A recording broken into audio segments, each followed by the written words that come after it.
The Book of Esther. Chapter 1. The Banquets of the King.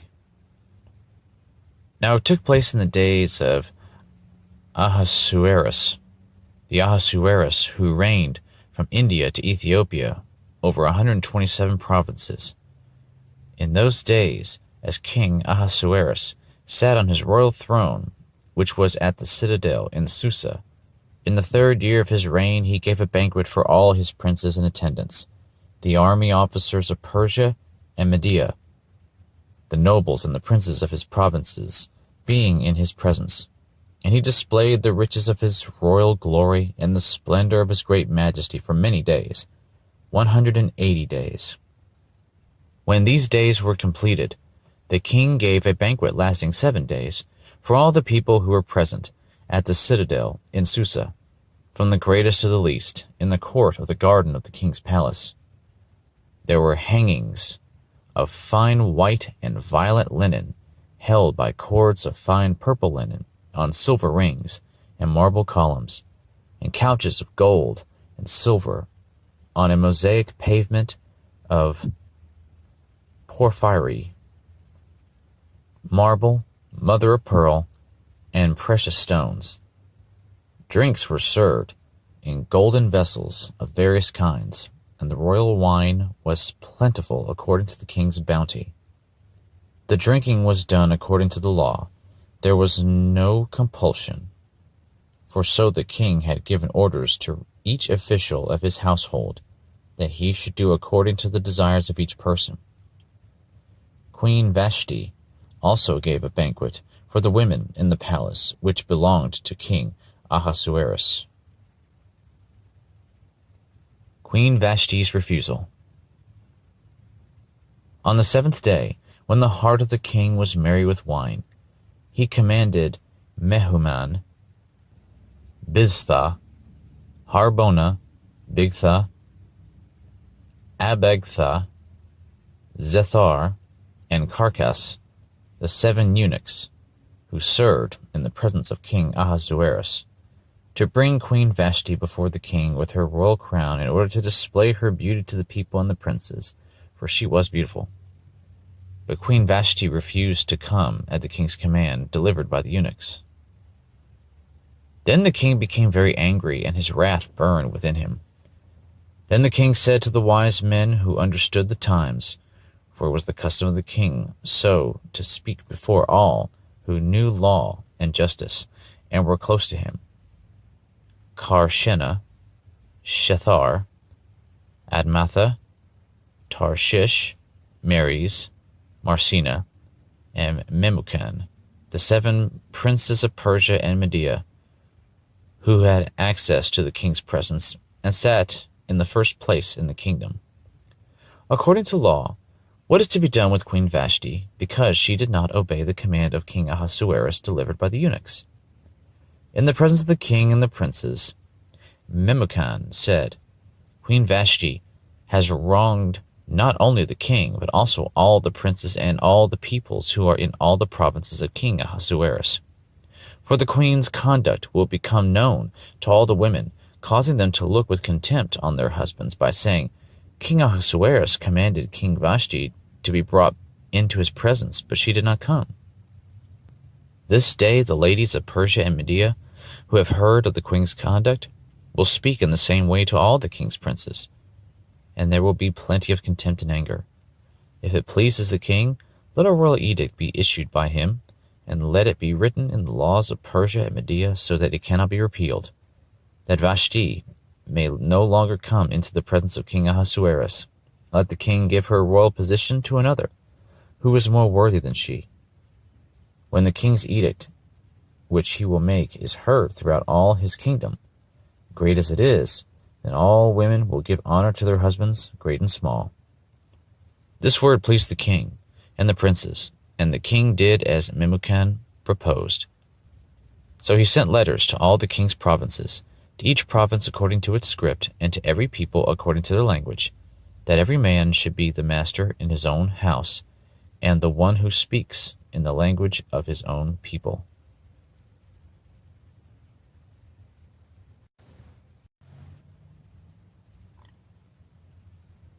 Chapter 2. Vashti's successor sought. After these things, when the anger of King Ahasuerus had subsided, he remembered Vashti, and what she had done, and what had been decreed against her. Then the king's attendants who served him said, Let beautiful young virgins be sought for the king. Let the king appoint overseers in all the provinces of his kingdom, that they may gather every beautiful young virgin to the citadel of Susa, to the harem, into the custody of Hegai, the king's eunuch, who is in charge of the women, and let their cosmetics be given them. Then let the young lady who pleases the king be queen in place of Vashti. And the matter pleased the king, and he did accordingly.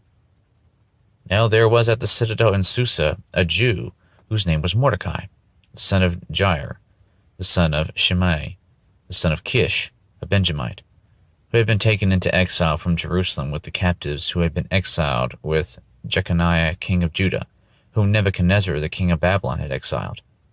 He was bringing up Hadassah, that is, Esther, his uncle's daughter, for she had no father or mother. Now the young lady was beautiful of form and face, and when her father and her mother died, Mordecai took her as his own daughter. Esther finds favor. So it came about when the command and decree of the king were heard, and many young ladies were gathered to the citadel of Susa into the custody of Hegai, that Esther was taken to the king's palace into the custody of Hegai, who was in charge of the women. Now the young lady pleased him and found favor with him. So he quickly provided her with her cosmetics and food, gave her 7 choice maids from the king's palace, and transferred her and her maids to the best place in the harem. Esther did not make known her people or her kindred, for Mordecai had instructed her that she should not make them known. Every day Mordecai walked back and forth in front of the court of the harem to learn how Esther was and how she fared. Now when the turn of each young lady came to go in to King Ahasuerus, after the end of her 12 months under the regulations for the women, for the days of their beautification were completed as follows: 6 months with oil of myrrh, and 6 months with spices and the cosmetics for women. The young lady would go in to the king in this way. Anything that she desired was given her to take with her from the harem to the king's palace. In the evening she would go in, and in the morning she would return to the second harem, to the custody of Shashgaz, the king's eunuch, who was in charge of the concubines. She would not again go in to the king, unless the king delighted in her, and she was summoned by name. Now when the turn of Esther, the daughter of Abigail, the uncle of Mordecai, who had taken her as his daughter, came to go into the king, she did not request anything except that Hegai, the king's eunuch, who was in charge of the women, advised. And Esther found favor in the eyes of all who saw her. So Esther was taken to King Ahasuerus to his royal palace in the 10th month, which is the month Tebeth, in the 7th year of his reign. Esther becomes queen. The king loved Esther more than all the women, and she found favor and kindness with him more than all the virgins, so that he set the royal crown on her head, and made her queen instead of Vashti. Then the king gave a great banquet, Esther's banquet, for all his princes and his servants. He also made a holiday for the provinces and gave gifts, according to the king's bounty. When the virgins were gathered together the second time, then Mordecai was sitting at the king's gate. Esther had not yet made known her kindred or her people, even as Mordecai had commanded her, for Esther did what Mordecai told her, as she had done when under his care.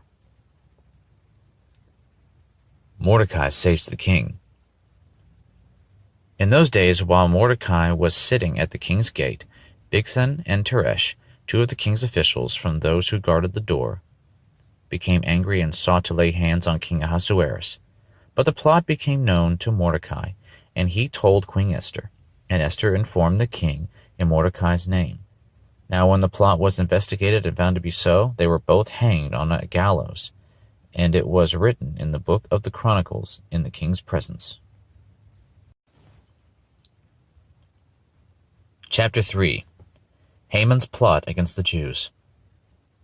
After these events, King Ahasuerus promoted Haman, the son of Hammedatha the Agagite, and advanced him and established his authority over all the princes who were with him. All the king's servants who were at the king's gate bowed down and paid homage to Haman, for so the king had commanded concerning him. But Mordecai neither bowed down nor paid homage. Then the king's servants who were at the king's gate said to Mordecai, "Why are you transgressing the king's command?" Now it was, when they had spoken daily to him, and he would not listen to them, that they told Haman to see whether Mordecai's reason would stand, for he had told them that he was a Jew. When Haman saw that Mordecai neither bowed down nor paid homage to him, Haman was filled with rage. But he disdained to lay hands on Mordecai alone, for they had told him who the people of Mordecai were. Therefore Haman sought to destroy all the Jews, the people of Mordecai, who were throughout the whole kingdom of Ahasuerus. In the first month, which is the month Nisan, in the 12th year of King Ahasuerus, Pur, that is, the lot, was cast before Haman from day to day and from month to month, until the 12th month, that is the month of Adar. Then Haman said to King Ahasuerus, "There is a certain people scattered and dispersed among the peoples in all the provinces of your kingdom. Their laws are different from those of all other people, and they do not observe the king's laws. So it is not in the king's interest to let them remain. If it is pleasing to the king, let it be decreed that they be destroyed, and I will pay 10,000 talents of silver into the hands of those who carry on the king's business to put into the king's treasuries." Then the king took a signet ring from his hand and gave it to Haman, the son of Hammedatha the Agagite, the enemy of the Jews. The king said to Haman, "The silver is yours, and the people also, to do with them as you please." Then the king's scribes were summoned on the 13th day of the first month, and it was written just as Haman commanded to the king's satraps, to the governors who were over each province, and to the princes of each people, each province according to its script, each people according to its language, being written in the name of King Ahasuerus and sealed in the king's signet ring. Letters were sent by couriers to all the king's provinces to destroy, to kill, and to annihilate all the Jews, both young and old, women and children, in one day, the 13th day of the 12th month, which is the month Adar, and to seize their possessions as plunder.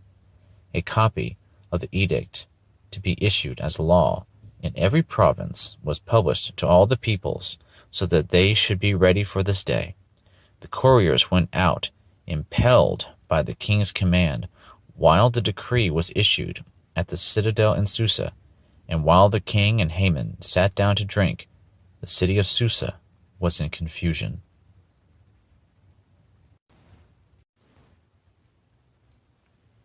Chapter 4. Esther learns of Haman's plot.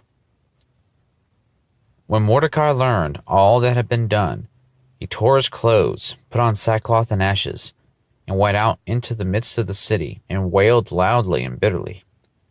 He went as far as the king's gate, for no one was to enter the king's gate, clothed in sackcloth. In each and every province where the command and decree of the king came, there was great mourning among the Jews, with fasting, weeping, and wailing, and many lay on sackcloth and ashes. Then Esther's maidens and her eunuchs came and told her, and the queen writhed in great anguish.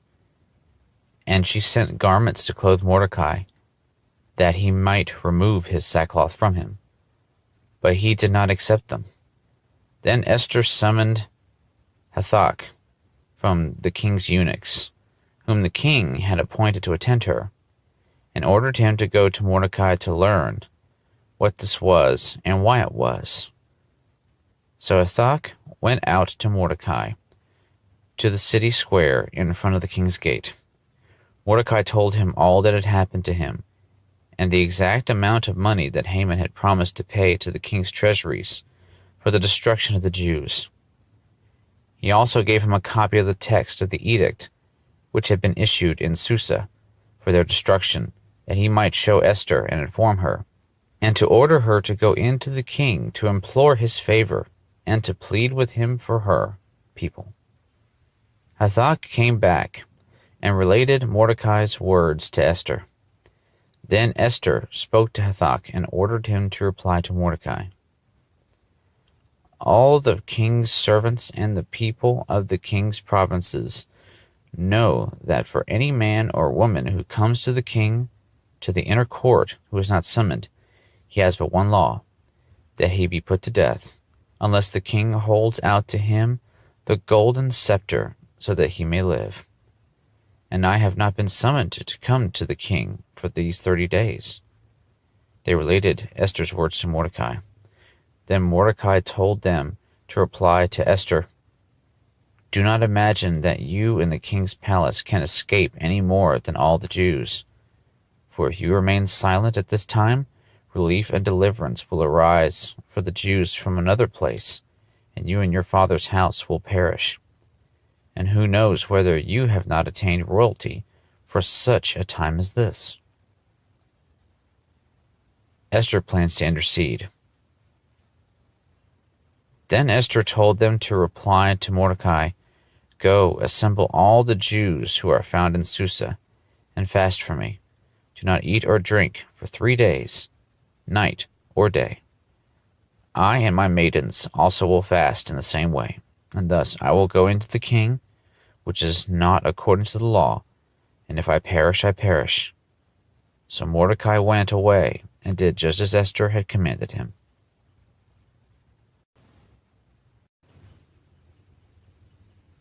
Chapter 5. Esther plans a banquet. Now it came about on the 3rd day that Esther put on her royal robes and stood in the inner court of the king's palace in front of the king's rooms. And the king was sitting on his royal throne in the throne room, opposite the entrance to the palace. When the king saw Esther the queen standing in the court, she obtained favor in his sight, and the king extended to Esther the golden scepter which was in his hand. So Esther came near and touched the top of the scepter. Then the king said to her, What is troubling you, Queen Esther? And what is your request? Even to half of the kingdom it shall be given to you. Esther said, If it pleases the king, may the king and Haman come this day to the banquet that I have prepared for him. Then the king said, Bring Haman quickly, that we may do as Esther desires. So the king and Haman came to the banquet which Esther had prepared. As they drank their wine at the banquet, the king said to Esther, What is your petition? For it shall be granted to you. What is your request? Even to half the kingdom it shall be done. So Esther replied, My petition and my request is, if I have found favor in the sight of the king, and if it pleases the king to grant my petition and do what I request, may the king and Haman come to the banquet which I will prepare for them, and tomorrow I will do as the king says. Haman's pride.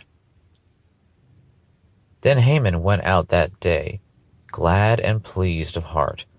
When Haman saw Mordecai in the king's gate, and that he did not stand up or tremble before him, Haman was filled with anger against Mordecai.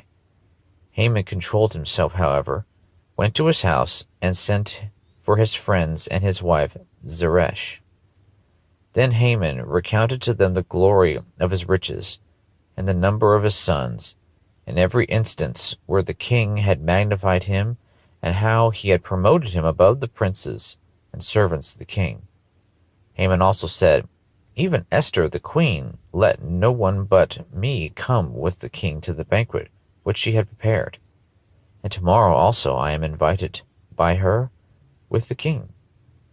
Yet all of this does not satisfy me every time I see Mordecai the Jew sitting at the king's gate. Then Zeresh, his wife, and all his friends said to him, Have a gallows 50 cubits high made, and in the morning ask the king to have Mordecai hanged on it. Then go joyfully with the king to the banquet. And the advice pleased Haman, so he had the gallows made.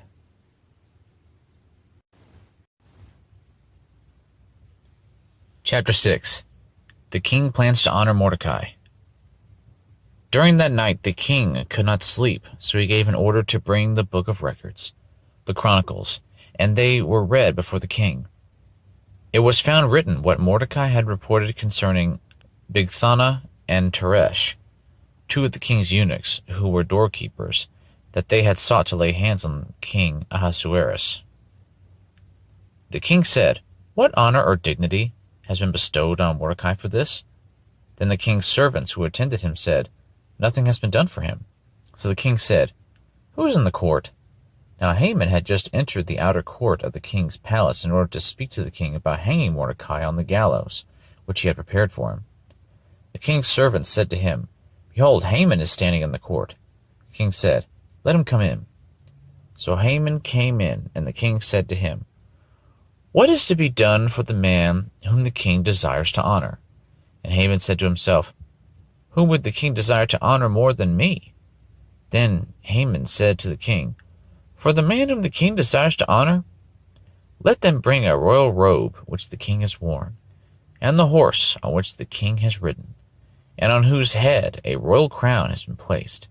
And let the robe and the horse be handed over to one of the king's most noble princes, and let them array the man whom the king desires to honor, and lead him on horseback through the city square, and proclaim before him, Thus it shall be done to the man whom the king desires to honor." Haman must honor Mordecai. Then the king said to Haman, "Take quickly the robes and the horse, as you have said, and do so for Mordecai the Jew, who is sitting at the king's gate. Do not fall short in anything of all that you have said." So Haman took the robe and the horse, and arrayed Mordecai, and led him on horseback to the city square, and proclaimed before him, "Thus it shall be done to the man whom the king desires to honor." Then Mordecai returned to the king's gate, but Haman hurried home mourning, with his head covered. Haman recounted to Zeresh his wife and all his friends everything that had happened to him. Then his wise men and Zeresh his wife said to him, "If Mordecai, before whom you have begun to fall, is of Jewish origin, you will not overcome him, but will surely fall before him." While they were still talking with him, the king's eunuchs arrived and hastily brought Haman to the banquet which Esther had prepared. Chapter 7. Esther's Plea. Now the king and Haman came to drink wine with Esther the queen. And the king said to Esther, on the second day also, as they drank their wine at the banquet, "What is your petition, Queen Esther? It shall be granted you. And what is your request? Even to half of the kingdom it shall be done." Then Queen Esther replied, "If I have found favor in your sight, O king, and if it pleases the king, let my life be given me as my petition, and my people as my request. For we have been sold, I and my people, to be destroyed, to be killed, and to be annihilated. Now if we had only been sold as slaves, men and women, I would have remained silent, for the trouble would not be commensurate with the annoyance to the king." Then King Ahasuerus asked Queen Esther, "Who is he, and where is he? Who would presume to do thus?" Esther said, "A foe and an enemy is the wicked Haman." Then Haman became terrified before the king and queen. Haman is hanged. The king arose in his anger from drinking wine and went into the palace garden, but Haman stayed to beg for his life from Queen Esther, for he saw that harm had been determined against him by the king. Now when the king returned from the palace garden into the place where they were drinking wine, Haman was falling on the couch where Esther was. Then the king said, "Will he even assault the queen with me in the house?" As the word went out of the king's mouth, they covered Haman's face. Then Harbonah, one of the eunuchs who were before the king, said, "Behold, indeed, the gallows standing at Haman's house, 50 cubits high, which Haman made for Mordecai, who spoke good on behalf of the king." And the king said, "Hang him on it." So they hanged Haman on the gallows which he had prepared for Mordecai, and the king's anger subsided.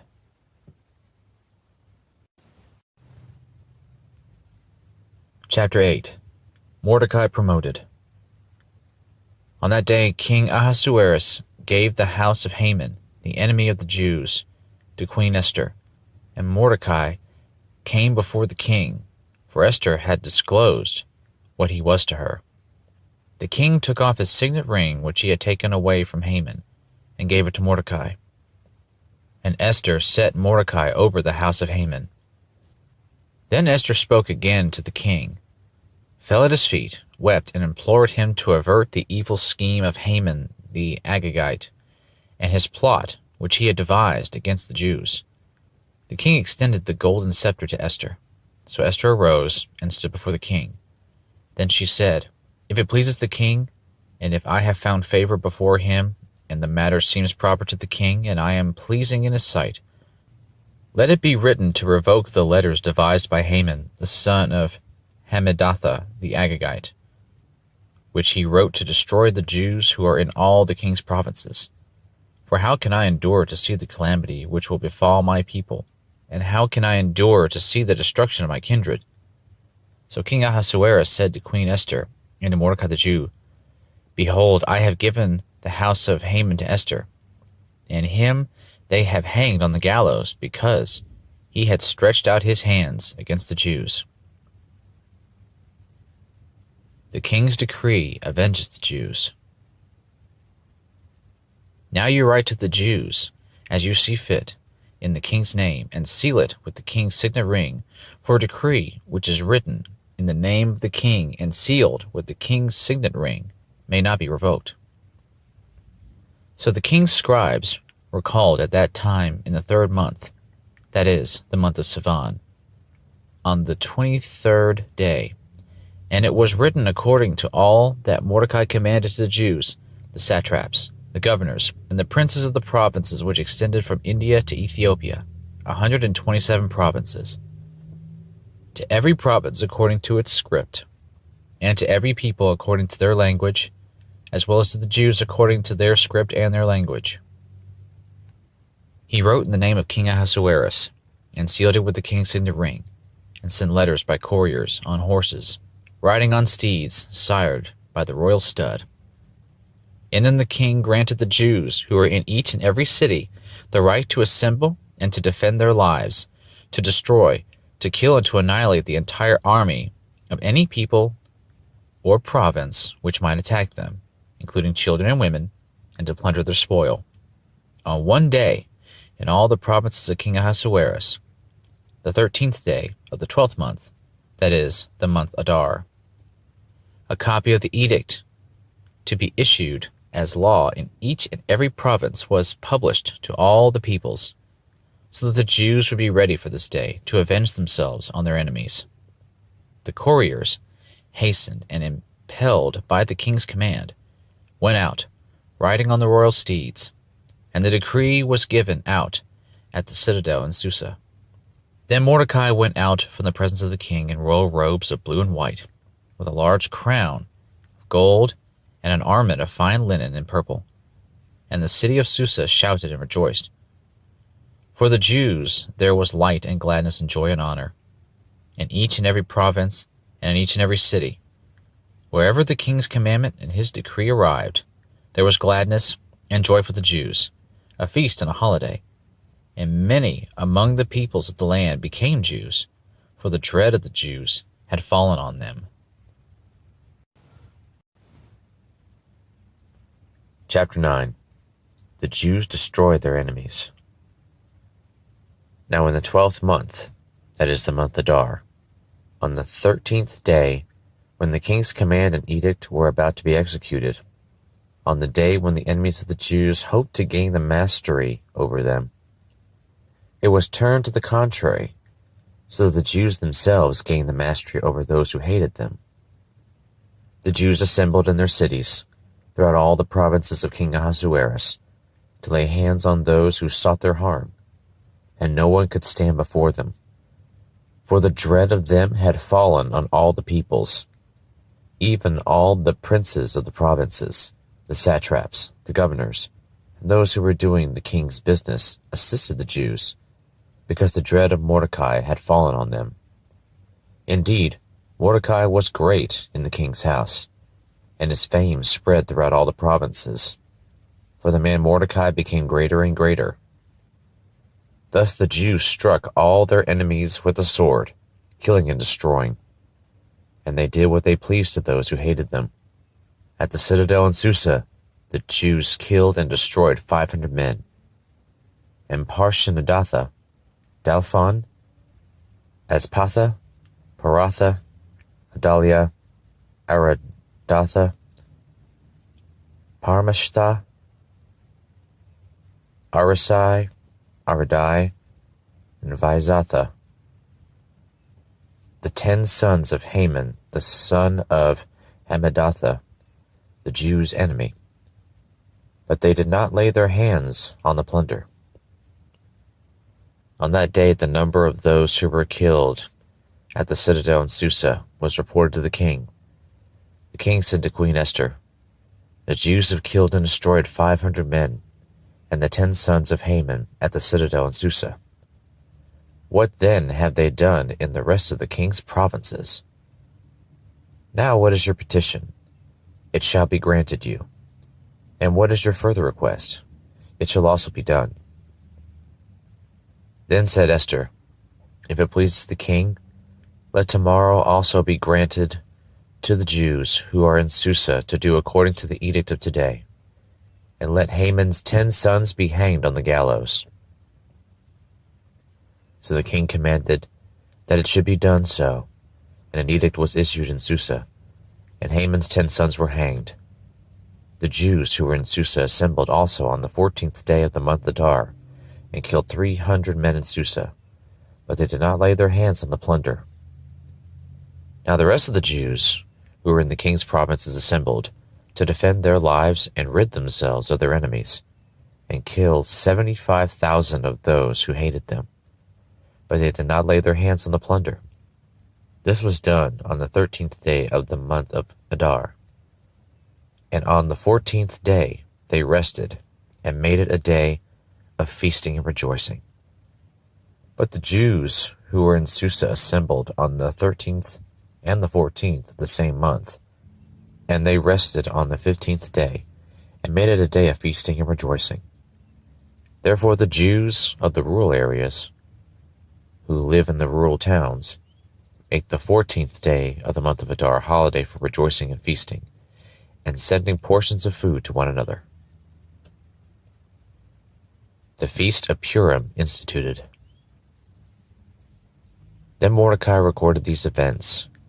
He sent letters to all the Jews who were in all the provinces of King Ahasuerus, both near and far, obliging them to celebrate the 14th day of the month Adar and the 15th day of the same month annually, because on those days the Jews rid themselves of their enemies, and it was a month which was turned from them from sorrow into gladness, and from mourning into a holiday, that they should make them days of feasting and rejoicing, and sending portions of food to one another and gifts to the poor.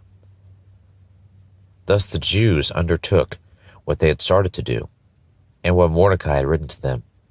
For Haman the son of Hammedatha the Agagite, the adversary of all the Jews, had schemed against the Jews to destroy them, and had cast Pur, that is, the lot, to disturb them and destroy them. But when it came to the king's attention, he commanded by letter that his wicked scheme, which he had devised against the Jews, should return on his own head, and that he and his son should be hanged on the gallows. Therefore they called these days Purim, after the name of Pur. And because of the instructions in this letter, both what they had seen in this regard and what had happened to them, the Jews established and made a custom for themselves, and for the descendants, and for all those who allied themselves with them, so that they would not fail to celebrate these 2 days according to their regulation and according to their appointed time annually. So these days were to be remembered and celebrated throughout every generation, every family, every province, and every city. And these days of Purim were not to fail from among the Jews, or their memory fade from their descendants. Then Queen Esther, daughter of Abihail, with Mordecai the Jew, wrote with full authority to confirm this second letter about Purim. He sent letters to all the Jews, to the 127 provinces of the kingdom of Ahasuerus, namely, words of peace and truth, to establish these days of Purim at their appointed times, just as Mordecai the Jew and Queen Esther had established for them, and just as they had established for themselves and for their descendants with instructions, for their times of fasting and their lamentations. The command of Esther established these customs of Purim, and it was written in the book. Chapter 10. Mordecai's Greatness. Now King Ahasuerus laid a tribute on the land and on the coastlands of the sea, and all the accomplishments of his authority and strength, and the full account of the greatness of Mordecai to which the king advanced him. Are they not written in the book of the Chronicles of the kings of Media and Persia? For Mordecai the Jew was second only to King Ahasuerus, and great among the Jews, and in favor with his many kinsmen, one who sought the good of his people, and one who spoke for the welfare of his whole nation.